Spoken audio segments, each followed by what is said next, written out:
છે કે કૃષ્ણદાસ ને એમની પાછળ ભગવાન ગોવાળિયાના રૂપમાં પાછળ દોડ્યા છે કે મને આ હાર પહેરાવો, ભક્તરાજ મને હાર પહેરાવો. તો કૃષ્ણદાસ કહે છે પછી તો એ રાધાના દાસ બની ગયા છે. રાધાના નામનું બહુ મહત્વ છે. 12 વર્ષ સુધી મેં તારું નામ લીધું, તને માળા ધારણ કરાવી, અને કોઈ દિવસ કનૈયા તું આવ્યો નહીં, પણ મેં એક જ વખત રાધાનું નામ લીધું, ત્યાં તો તું દોડતો આવ્યો. તો નામનો બહુ મહિમા છે વાલા. જપલે હરી કા નામ મનવા, जपले हरि का इसके नाम से मेरे बिगड़े काम जपले हरि नाम तो वो धन है कि जो निर्धन को धनवान बना दे. नाम ही नर को नारायण की एक पहचान करा दे, एक पहचान करा दे. मतलब एक है राम कहे तू, मतलब एक है राम कहे तू या कह लिया. जपल जपल जपल जपल जपल हरि सपने को अपना समझे तू रेत के महल बनाए. परछाई के पीछे भागे हाथ कछु ना. નારાયણ સ્વામી આ ભજન ગાતા અને આ જ્યારે બોલતા ને આનો એટલા રેતના મહેલ બનાવો એક દિવસ પડવાના જ છે. પડછાઈની પાછળ દોડશો, શું થવાનું? કાંઈ મળવાનું નથી. પરછાઈ કે પીછે ભાગે હાથ કछु ના આવે, हाथ कछु ना आवे. नाम के पेड़ की छाव तले तू, नाम के पेड़ की छाव तले तू कर ले कुछ विश्राम. मनवा जपले हरि का नाम, जपले हरि का नाम. સંસારની અંદર દુઃખ છે, તાપ છે, પણ હરિનામ એ છાયણો છે વાલા. હરિના નામનો આશ્રય લઈ લેજો, એ જ તો મને તમને છાયણો દેશ. તો અજામિલનો ઉદ્ધાર થયો. યમ મહારાજે પોતાના દૂતોને કહ્યું છે કે જેના મુખ ઉપર જીહવાન વદતી ભગવત નામ ધેય, જેના કાન ક્યારેય ભગવાનની કથા સાંભળે નહીં, જેના હાથ ક્યારેય સંતના ચરણોનું સેવન ન કરે, ભગવાનની સેવા ન કરે, જેના ચરણ કોઈ દિવસ યાત્રાઓ ન કરે, એને અહીંયા લઈ આવવા, ભગવાનના ભક્તોને નહીં. અજામિલની કથા કહી. પ્રચેતાઓ દ્વારા પ્રાચેતસ દક્ષ એમને સબલાસ્વ હરિયાસ્વ બધા દીકરા નારદજી એને દીક્ષા આપી દે છે. 60 દીકરીઓ થઈ, એમના વંશનું વર્ણન કર્યું. એમાંથી એક જે રોચના હતી એમના વિશ્વરૂપ થયા. આ વિશ્વરૂપ એ એક વખત ઇન્દ્ર સ્વર્ગની અંદર ગુરુનો અપરાધ કરે ને ગુરુ બૃહસ્પતિ સ્વર્ગ છોડીને ચાલ્યા જાય. ગુરુ વિના રહેવાય નહીં એટલે વિશ્વરૂપને ગુરુ બનાવે. વિશ્વરૂપ નારાયણ કવચનો એને ઉપદેશ આપે. અને આ વિશ્વરૂપના મોસાળ હતા અસુર, એટલે એને પણ યજ્ઞમાં ભાગ આપતા. ઇન્દ્રને ખબર પડી, તલવારથી એમણે વિશ્વરૂપના 3 માથા હતા એમને કાપે છે. બ્રહ્મ હત્યા લાગી ઇન્દ્રને. બ્રહ્મ હત્યા પૃથ્વીને આપી, સમુદ્રને આપી, સ્ત્રીઓને આપી અને વૃક્ષને આપી છે. ત્વષ્ટા ઋષિને ખબર પડી કે મારા દીકરાની હત્યા થઈ. એમણે યજ્ઞ કર્યો ઇન્દ્રને મારે એવા દીકરા માટે. અને વૃત્રાસુર પ્રગટ થયો. વૃત્રાસુર અને ઇન્દ્રનું 1 વર્ષ સુધી યુદ્ધ થાય છે. આ વૃત્રાસુર ક્યારે મરે? કહે કે દધીચી ઋષિના હાડકાનું વજ્ર બને તો. આ પરશુરામજી જ્યારે આ ધરાતલ છોડીને ગયા એટલે હોય ત્યારે એમાંથી લઈ શકાય. તો અસ્ત્ર શસ્ત્ર દધીચી ઋષિ બધા પી જાય છે એનું ચૂર્ણ બનાવીને, એટલે એમાંથી વજ્ર બન્યું છે. ઇન્દ્રએ લીધું, વૃત્રાસુર સાથે યુદ્ધ કર્યું. વૃત્રાસુરે રણ મેદાનની અંદર સ્મરણ કર્યું ભગવાન શ્રી હરિનું. 4 શ્લોકમાં દિવ્ય સ્તુતિ કરી. અહમ હરે તવ પાદૈકમૂલ દાસાનુદાસો ભવિતાસ્મિ ભૂય મનસ્મરે સુપતે ગુણાસ્તે ગૃણીતવા કર્મ કરો. તો 4 શ્લોકમાં સ્તુતિ કરી. વૃત્રાસુરે એને મોક્ષ મળ્યો. વૃત્રાસુર કોણ હતો? કહે આગલા જન્મનો ચિત્રકેતુ હતો. ભગવાન શંકરનો અપરાધ કર્યો. પાર્વતીજી એને શ્રાપ દીધો. અસુર બન્યો. એ કથા છે. 7મ સ્કંદ 6ઠા સ્કંદના અંતમાં 49 વાયુઓની ઉત્પત્તિ એમની કથા છે. એ ભગવાનના ચરણોમાં સમર્પિત. 7મ સ્કંદમાં ભક્તરાજ પ્રહલાદનું ચરિત્ર છે. ભગવાન શ્રી હરિએ હિરણ્યાક્ષનો વધ કર્યો અને એમનું તેજ, એમની જ્યોતિ ભગવાન શ્રી હરિમાં સમાહિત થઈ. યુધિષ્ઠિર મહારાજ નારદજીને પ્રશ્ન કરે છે કે ભગવાન કેમ ભેદ કરે છે? આ અસુરોને મારે છે અને ભક્તોને સાચવે છે. નારદજી કહે છે કે આ અસુર નથી, આ પણ ભગવાનના ભક્ત છે. જય વિજય એ પાર્ષદ છે. એ જ તો હિરણ્યાક્ષને હિરણ્યકશિપુ બનીને આવ્યા છે. નારદજી કથા કહે છે કે હિરણ્યાક્ષનો વધ કર્યો. હિરણ્યકશિપુએ તપ કર્યું છે મંદરાચલ પર્વત ઉપર. એક પગના અંગૂઠા ઉપર ઊભા રહીને હજારો વર્ષ સુધી તપ કર્યું. બ્રહ્માજી પ્રસન્ન થયા એટલે બ્રહ્માજી પાસે માગે છે કે હું રાત્રે ન મરું, દિવસે ન મરું, અસ્ત્રથી નહીં, શસ્ત્રથી નહીં, કોઈનાથી. બ્રહ્માજીને કહે છે કે આપની બનાવેલી સૃષ્ટિમાં કોઈનાથી હું ન મરું. અને બ્રહ્માજી એને વરદાન આપે છે. બલ પ્રાપ્ત થયું. દિગ્વિજય કર્યો છે હિરણ્યકશિપુએ. કહે છે કે જેને કોઈ ન પૂગે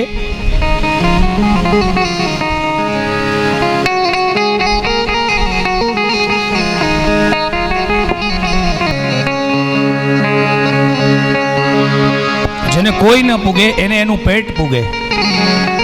આ હિરણ્યકશિપુને 4 દીકરા હતા. એમાંથી સૌથી નાનો દીકરો જેનું નામ છે પ્રહલાદ, કયાધુના કુખે અવતરિત થયેલ. શંડામર્ક આ બંને શુક્રાચાર્યના દીકરા છે. એમના પાઠશાળામાં અભ્યાસ કરે છે. એક વખત હિરણ્યકશિપુએ દીકરાને પૂછ્યું કે દીકરા, તને સૌથી શ્રેષ્ઠ કઈ વાત લાગે છે? પ્રહલાદજી કહે છે કે પિતાશ્રી, તમે વનમાં જઈને ભગવાનનું ભજન કરો, એ જ તો શ્રેષ્ઠ વાત છે. વનમ ગતો યદ હરિમાશ્રયેત, ભગવાન શ્રી હરિનો આશ્રય લેવો, દ્રઢ વિશ્વાસથી ભગવાનનું ભજન કરવું, આનાથી શ્રેષ્ઠ કાંઈ નથી. પ્રહલાદજીને ધક્કો મારી બાવડું પકડીને ભગોવી દે છે હિરણ્યકશિપુ. શંડામર્કને બોલાવીને કહે છે કે આવી શિક્ષા ભણાવો છો? શંડામર્ક કહે છે કે મહારાજ, અમે આને ભણાવતા નથી, આ તો ભણેલો જ આવ્યો છે. નમત પરપ્રણીતમ નમત પ્રણીતમ, અમે ભણાવતા નથી કે બીજા ભણાવતા નથી. થોડો સમય માટે પાઠશાળામાં રાખ્યા છે. એક દિવસ ફરી વખત હિરણ્યકશિપુએ પ્રહલાદજીને ખોડામાં બેસાડીને કહ્યું, દીકરા, ઉત્તમમાં ઉત્તમ વસ્તુ હોય ને એ મને કહે. ત્યારે પ્રહલાદજી કહે છે કે પિતાશ્રી, આ સંસારની અંદર ઉત્તમમાં ઉત્તમ હોય તો એ ભગવાનની ભક્તિ છે. અને ભક્તિ 9 પ્રકારની છે. એ 9માંથી એક પણ ભક્તિનો પિતાશ્રી આપ આશ્રય લઈ લો.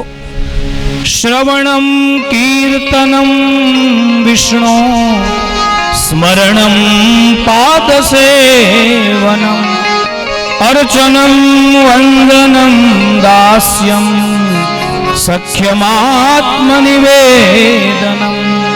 ભગવાનની કથા સાંભળવી, ભગવાનનું કીર્તન કરવું, ભગવાનનું સ્મરણ કરવું, આ 9 પ્રકારની ભક્તિ છે પિતાશ્રી. દીકરાના મોઢે આવી વાતો સાંભળી અને હિરણ્યકશિપુએ પ્રહલાદજીને મારવાના પ્રયત્ન કર્યા છે. કે છે કે આ અસુર વનની અંદર, આ અમારા ચંદન જેવા વંશની અંદર કોણ વિષ આવી ગયું છે અમારા વંશનો નાશ કરનાર, આને મારી નાખો.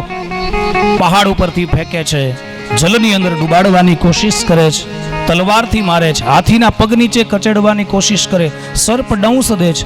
અનેક પ્રયત્ન કરવા છતાં પણ પ્રહલાદજીનો વાળ પણ વાકો થતો નથી. અંતે જેલમાં પૂરે છે. ત્યાં પણ લક્ષ્મીજી આવીને એને અન્ન આપે છે. પેલી હોલિકા આવી, એ પણ બળીને ભસ્મ થઈ, પણ પ્રહલાદજીને કાંઈ ન થયું. અને કહે છે અંતે એક વખત હિરણ્યકશિપુ સભાની અંદર સ્તંભને દગાવે છે, પ્રહલાદજીને બોલાવે છે અને પ્રહલાદજીને કહે છે કે તું કહે છે ને કે મારો હરિ સર્વત્ર છે, મારો હરિ સર્વત્ર છે, તો કસ્માત સ્તંભે ન દ્રશ્યતે. હે પ્રહલાદ, હે દીકરા, તને શું આ સ્તંભની અંદર તારો હરિ દેખાય છે? પ્રહલાદજી કહે છે પિતાશ્રી, એ દરેક જગ્યાએ છે, એ મારામાં પણ છે, તમારામાં પણ છે અને આ સ્તંભમાં પણ છે, સબ જગત સબ દિશી માહી. હિરણ્યકશિપુ કહે છે કે આટલો બધો કોના બલે ઉછળે છે? પ્રહલાદજી કહે છે પિતાશ્રી, તમને જેણે બલ આપ્યું ને, ન કેવલમ મે ભવતશ્ચરાજન સવૈ બલમ બલિનામ ચા પરેશાન પરે ભરે મી સ્થિર જંગમાં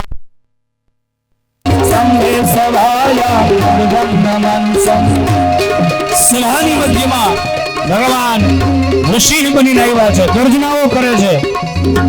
હિરણ્યકશિપુ ડરવા લાગે છે. હિરણ્યકશિપુને રમાડતા રમાડતા ભગવાન નગરની મધ્ય ભાગની અંદર જે મુખ્ય દરવાજો હતો ત્યાં લઈને આવે છે.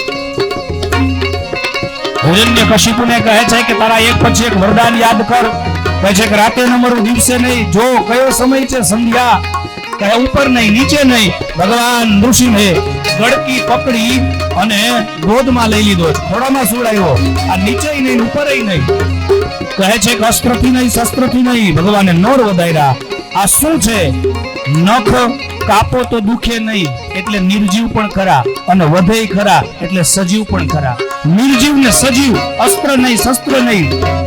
અને કહે છે હિરણ્યકશિપુ મહારાજ, વાનરથી, નરથી, દાનવથી, માનવથી કોઈનાથી નહીં. ભગવાન કે જો હું કોણ છું? નરસિંહ. અરે બ્રહ્માની બનાવેલી સૃષ્ટિમાં કોઈનાથી ન મરું. ભગવાન ઋષિ કહે છે કે બ્રહ્માજીને મેં બનાવ્યા છે, મને બ્રહ્માજીએ નથી બનાવ્યો. અને જ્યાં કહ્યું ત્યાં તો હિરણ્યકશિપુ ડરવા લાગ્યો છે. ભગવાને નોર વધારી, પેટ ચીરી અને એના આંતરડા બહાર કાઢી. જે પરમાત્મા વનમાળા ધારણ કરતા એમણે હવે આંત્રમાલી બન્યા છે. બોલીએ આંત્રમાલી ભગવાન. હિરણ્યકશિપુના શરીરમાંથી રક્ત નીકળી ગયું છે, ખાલી શબ પડ્યું છે. ભગવાને ફેંકી દીધું. હજી ક્રોધ શાંત થતો નથી. બધા દેવતાઓ આવ્યા, લક્ષ્મીજી આવ્યા, પણ ભગવાન શાંત થતા નથી. બ્રહ્માજીએ પ્રહલાદને આગળ કર્યા. પ્રહલાદજી જઈને ભગવાનની જ્યાં સ્તુતિ કરે, ખોડામાં બેસાડે, જેમ પ્રાણી પોતાના બાળકને ચાટે એમ ભગવાન ઋષિ નારાયણ પ્રહલાદજીને ચાટવા લાગી ગયા છે. ખોડાની અંદર પ્રહલાદજી બેઠા છે અને ક્રોધની મૂર્તિ હવે કરુણામાં પરિણિત થાય છે. એવી આ દિવ્ય ઝાંખી હૃદયની અંદર બિરાજમાન કરી. આવો આજની કથાને અહીંયા ભગવાન શ્રી હરિના ચરણોમાં સમર્પિત કરીએ. પણ એ પહેલા થોડી ક્ષણ માટે વાલા યાદ રાખજો, આવતીકાલે સાંજે નંદોત્સવ છે. બપોરે રામજીનું પ્રાગટ્ય છે અને સાંજે 6:30 વાગે નંદોત્સવ થશે. તો બધા પીળા વસ્ત્ર ધારણ કરીને આવજો. આ બધાને આમંત્રણ છે. અને જે રામજી મંદિરનું આપણું કાર્ય છે એની અંદર પણ મુક્ત મને બધા ફાળો દેજો. જે કંઈ પણ આપણે પહોંચી શકીએ, 100, 200, 500, 1000, 2000, 5000, જે કંઈ આપણી પરિસ્થિતિ હોય એ પ્રમાણે દાન દેજો. આવો 2 મિનિટ માટે ભગવાન નામ સંકીર્તન કરી લઈએ. રાસથી થોડી વાર માટે શ્રી હરિ સાથે જોડાઈએ. એક ભજન ભરી તલવાર ભજો રાધે ગોવિંદા. ભરી તલવાર એ ભજો રાધે ગોવિંદા.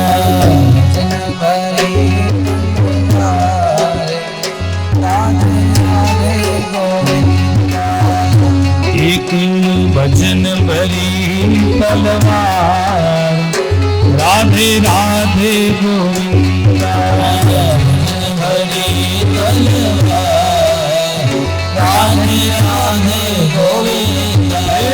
કોણે કોણે ભજિયા રામ રાધે રાધે રાધે ગોવિંદા.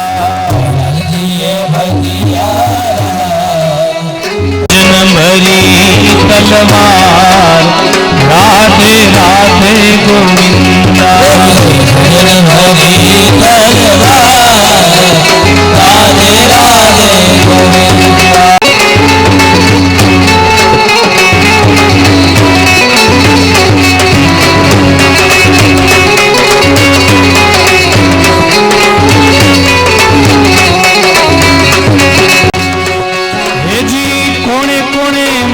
ભજિયા રામ રાધે રાધે ગોવિંદા કોને કોને ભજિયા રામ રાધે રાધે ગોવિંદા મીરાબાએ ભજિયા રામ રાધે રાધે ગોવિંદા મીરાબાએ ભજિયા રાધે રાધે ગોવિંદા રાણાએ ખાધો માર રાધે રાધે ગોવિંદા રાણાએ ખાધો માર રાધે રાધે ગોવિંદા ભજન ભરી તલવાર રાધે રાધે ગોવિંદા ભજન હરી તલવાર રાધે રાધે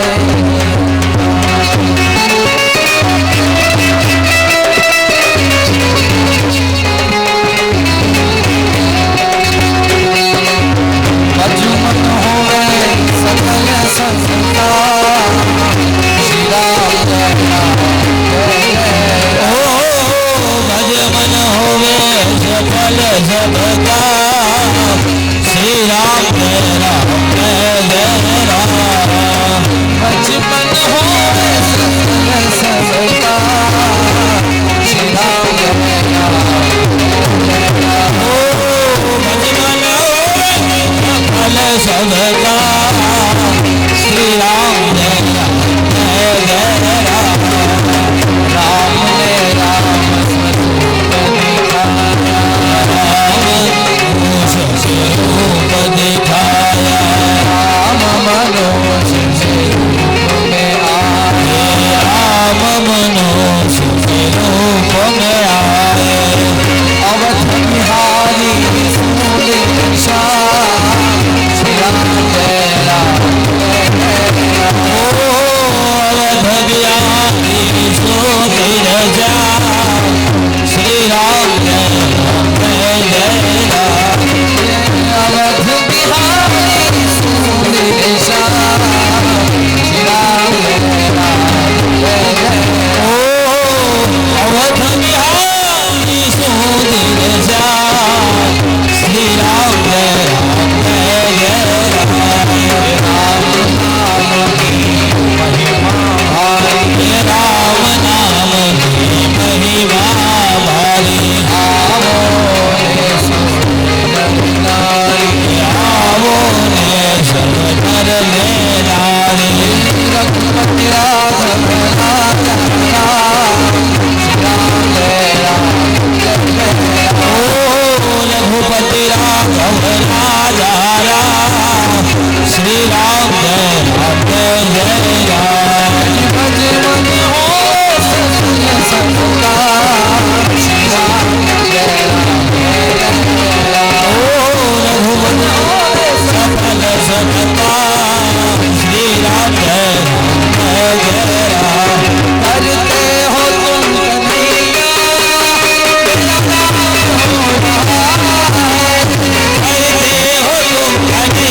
मेरा नाम हो रहा है करते हो तुम कन्हैया मेरा नाम हो रहा है करते हो तुम कन्हैया मेरा नाम हो रहा है करते हो तुम कन्हैया मेरा नाम हो रहा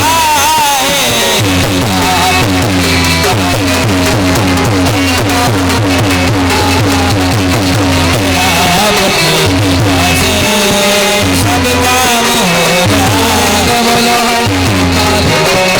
गोविंद बोलो हरि गोपाल बोलो रमण हरि बोलो रमण हरि गोविंद बोलो रमण हरि गोविंद बोलो रमण हरि गोविंद बोलो गोविंद बोलो हरि गोपाल गोविंद बोलो हरि गोपाल बोलो हरि राम राम राम हरे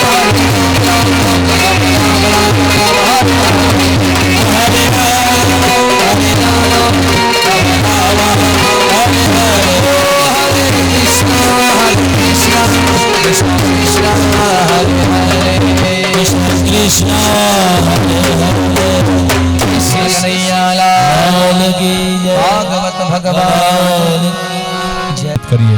श्रीमती इति मंत्रेण प्रज्वाल्य नमः इति मंत्रेण संपूज्य भगवती श्री ज्वालामालिनी देव्यै नमः गंधाक्षत पुष्पैः संपूज्य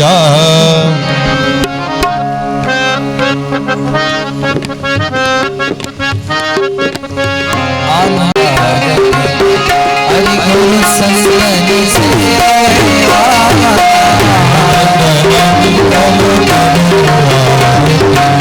हरि गुरु संतनि सेवा प्रेम धरि मंदिर पधरा प्रेम धरि मंदिर पधरा सुंदर सुखला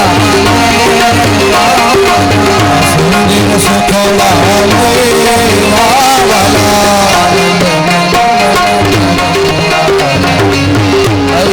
संतनि सेवा हरि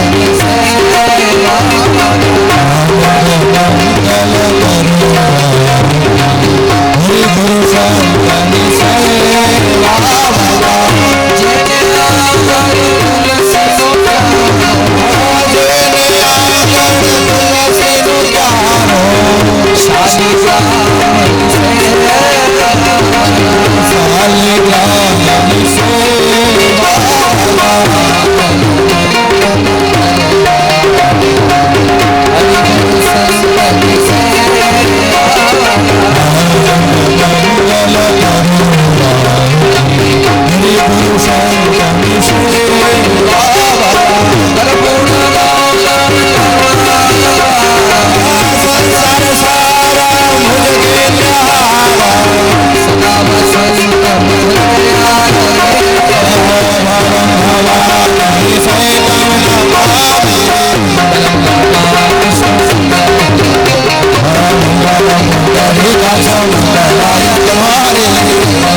देव्याभिवंदनम व्यात्तपावि आरती लई लઈએ स्वात्मरक्षणार्थन आत्माभिवंदनम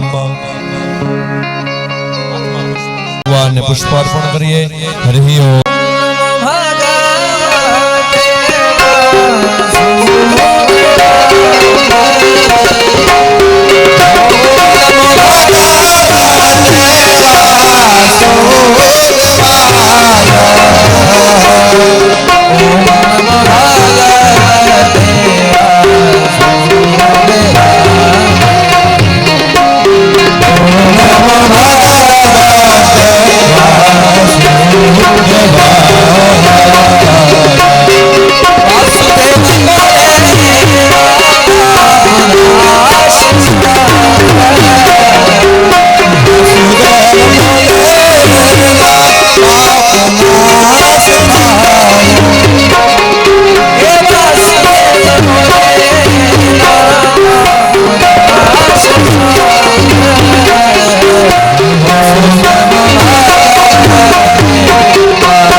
दक्षिणां समर्पयामि। श्री द्वारिकाधीश की जय, भागवत भगवान की जय, सोमनाथ महादेव की जय। ओम नमः पार्वती पतये हर हर महादेव हर। सर्वने जय श्री कृष्ण, जय श्री राम।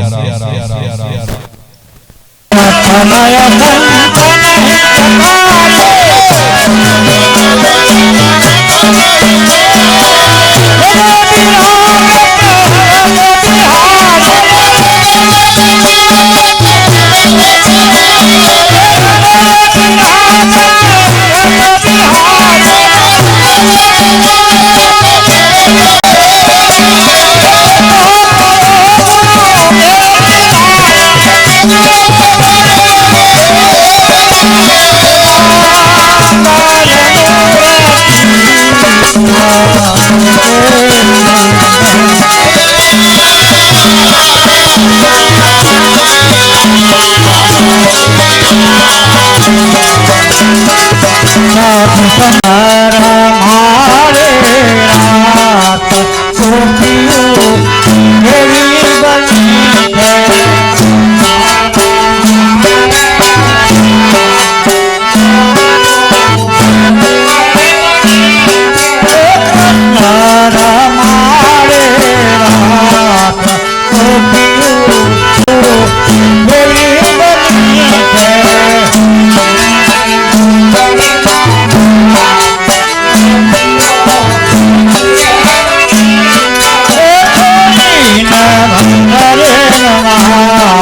Thank you.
कृष्ण कन्हैया लाल की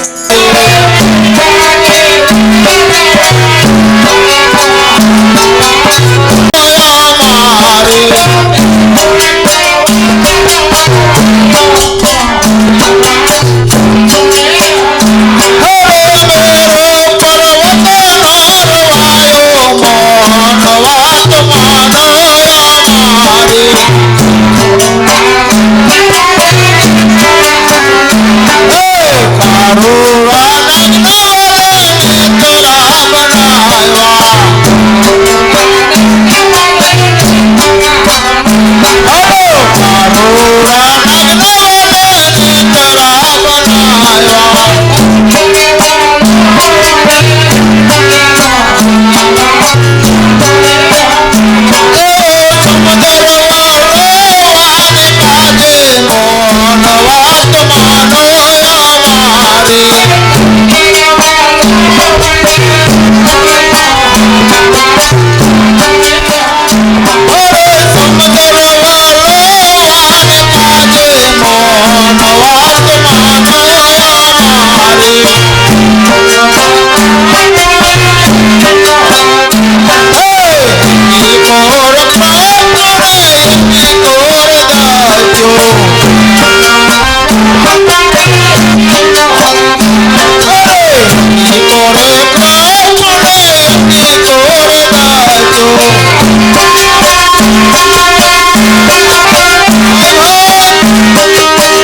ગોકુળ ખવાય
પ્રભુ પધાર્યા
Yeah.